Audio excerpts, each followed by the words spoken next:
যে কোনো টিম এই আইপিএল সিজনে জিতবে তাকে দেওয়া হবে 20 কোটি টাকা।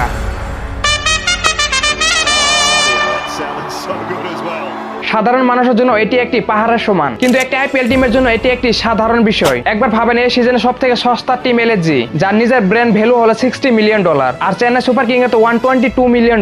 কিন্তু 20 কোটি টাকা উইনিং প্রাইসের ভিতরে কাহিনী কি আছে? তো আসুন আজকে আইপিএল এর বিজনেস মডেল জানি। আইপিএল এর 1 বছর আগে ছিল আইসিএল, যার ফুল ফর্ম হলো ইন্ডিয়ান ক্রিকেট লিগ। এই আইসিএলটা ছিল প্রাইভেট কোম্পানি দ্বারা চালানো হতো, জি এন্টারটেইনমেন্ট এন্টারপ্রাইজেস। সেই কোম্পানি জি নিউজ, জি টিভি চালাচ্ছিল। সেই কোম্পানিটা এই লিগটা বানিয়েছিল। এই আইসিএলটা আইপিএল এর মতো খেলতো, বেলেগ বেলেগ জায়গা থেকে টিম বানাতো আর বেলেগ বেলেগ দেশ থেকে প্লেয়ার কিনতো, আর সেই প্লেয়ার গুলো আইসিএল এ খেলতো। কিন্তু বিসিসিআই আইসিএল এ খেলার জন্য প্লেয়ারদেরকে মানা করতো, আর বলছিল আইসিএল এ যারা যারা খেলবে তাদেরকে লাইফ টাইমের জন্য ব্যান করে দেওয়া হবে। পরে 2007 বিসিসিআই নিজে টুর্নামেন্ট অ্যানাউন্সমেন্ট করলো, আইপিএল ইন্ডিয়ান প্রিমিয়াম লিগ। কিন্তু আইপিএল থেকে টাকা কিভাবে আয় করে? ফার্স্ট হলো ব্রডকাস্ট, জুন টিভি চ্যানেলের মাধ্যমে আপনি আইপিএল দেখেন। সেকেন্ড হলো আইপিএল এর টিম, যার উইনিং এর প্রাইভেট কোম্পানি। থার্ড হলো স্পন্সরশিপ, ব্রডকাস্ট, আইপিএল টিম আর স্পন্সর। এই 3 বিষয় নিয়ে আরো একটি ভিডিও নিয়ে আসবো, কমেন্ট করে জানিয়ে দিবেন।